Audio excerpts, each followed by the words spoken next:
पुण्यातल्या गणपती बाप्पाची विसर्जन मिरवणूक पाहण्यासाठी राज्यभरातून अनेक नागरिक जे आहेत ते पुण्यामध्ये येत असतात।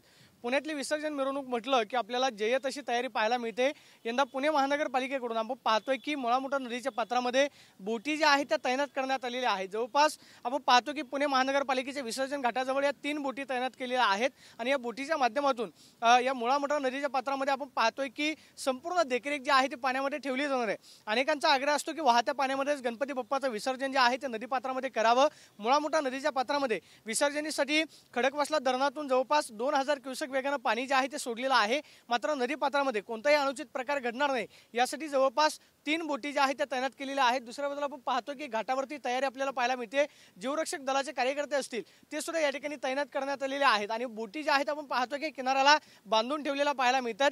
जर कदाचित अनुचित प्रकार घडला अथवा नदी पात्रामध्ये जर गर्दी वाढली तर त्या गर्दीवरती नियंत्रण ठेवता यावं त्यासाठी आपण पाहतोय की पाण्यामध्ये या बोटीची व्यवस्था जी आहे ती करण्यात आलेली आहे। आणि पुणे शहरामध्ये मुळा-मुठा नदीच्या पात्रामध्ये आपण पाहतोय की बोटी ज्या आहेत विसर्जन मिरवणुकीसाठी उभ्या करण्यात आल्याचं पाहायला मिळतं। Camera person Sushant Raut, Pradeep Kapse, TV9 Marathi, Pune.